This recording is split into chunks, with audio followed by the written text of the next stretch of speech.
السلام خود ارشاد فرماتے ہیں مجھے رب کریم نے سب کچھ بتایا. کیا مطلب؟ اس میں خود موجود ہے بخاری کے اندر، جو میں اکثر آپ کے سامنے پڑھتا ہوں. سرکار فرماتے ہیں جب میں اوپر ہوتا رہا کہ سرکار جب سدرۃ المنتہا کے اوپر گئے تو ایک مقام وہ آیا جس کو مقام مستویٰ کہتے ہیں، ٹھہرنے کا مقام. کیا کہتے ہیں بولیے؟ بخاری میں موجود ہے. حضور فرماتے ہیں ثم عرج بی، پھر مجھے بلند کیا گیا، مجھے اٹھایا گیا. ساتوں آسمان نیچے رہ گئے. بولو سبحان اللہ. ساتوں آسمان نیچے رہ گئے. میرے آقا کہتے ہیں مجھے اٹھایا گیا.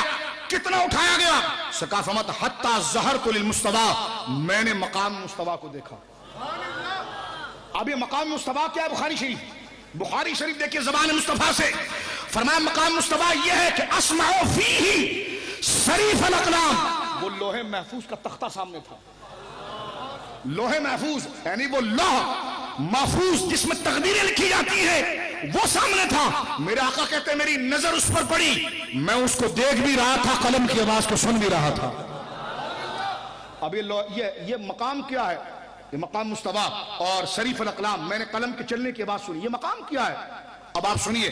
اس کو میں نہیں بیان کرتا، جو علماء جن کے کاندھوں پر اسلام کی بنیاد ہے وہ بیان کرتے ہیں. اسی حدیث کی تشریح کرتے ہوئے علامہ عینی لکھتے ہیں ایک جملہ جس کو کثرت کے ساتھ ہر درس میں ہم نے پڑھا ہے. یہ اتنا قیمتی بات ہے کہ ہر درس میں پڑھنے والی تاکہ آپ. لوح محفوظ کیا چیز ہے؟ قیامت تک جو بچہ پیدا ہوگا، قیامت تک جو کائنات کے اندر ہوگا، جو خدا کرے گا، خدا نے سب اس پر لکھ دیا. تقدیریں لکھ دی گئی، جو ہوگا، بارش کب ہوگی، ماں کے پیٹ میں کیا ہے، قیامت کب آئے گی، سب چیزیں اس پر لکھ دی گئی. اس کے باہر کوئی چیز نہیں ہے. قرآن نے اس کو فی کتاب مبین کہہ کر کہا ہے. یہ کتاب مبین، کتاب مبین کی ایک تفسیر علماء نے لوح محفوظ بھی کی ہے. لوح محفوظ پر اللہ نے ولا رطب ولا یابس الا فی کتاب مبین. اللہ فرماتا ہے دنیا کو ہم نے، توجہ سنیے گا، دنیا کو ہم نے دو حصوں پر بانٹا ہے. آدھی دنیا خشکی پر ہے، آدھی تری پر ہے.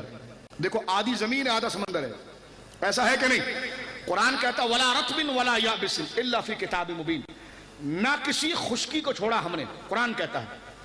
اللہ فرماتا نہ کسی خشکی کو چھوڑا اور نہ کسی تری کو چھوڑا، مگر یہ کہ اس کے ذرے ذرے کا علم کیا کیا؟ فرمایا کہ فی کتاب مبین، ہم نے لا کر اسے کتاب مبین میں رکھ دیا ہے. تو اب خلاصہ اس بات کا کیا نکلا؟ خلاصہ یہ نکلا کہ سمندر کی تہہ تک جو چیزیں ہیں سب لوح محفوظ پر ہیں.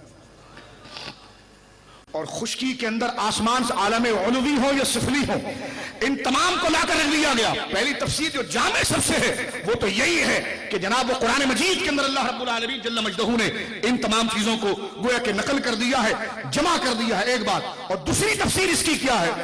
دوسری تفسیر علماء نے یہ لکھی کہ یہ لوح محفوظ پر لکھ دیا گیا ہے. کس پر لکھ دیا گیا ہے؟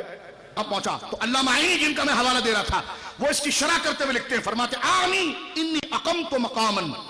کہتے ہیں اس کا مطلب یہ کہ حضور نے کہا میں ایسی جگہ پر پہنچا ما بلغت فیہ من رفعت المحل الى حیث اطلعت علی القبائل. فرما اس مقام بلند پر خدا نے مجھے پہنچایا کہ کائنات کی ساری چیزوں پر مجھے اطلاع دے دی گئی. یہ علامہ عینی کے الفاظ ہیں. کہاں کہاں دے دی گئی؟ فرمایا وَظَهَرَ لِي. توجہ سننا، بڑے قیمتی الفاظ پڑھ رہا ہوں آپ کے سامنے. علامہ عینی لکھتے وَظَهَرَ لِي، میرے سامنے روشن ہو گیا.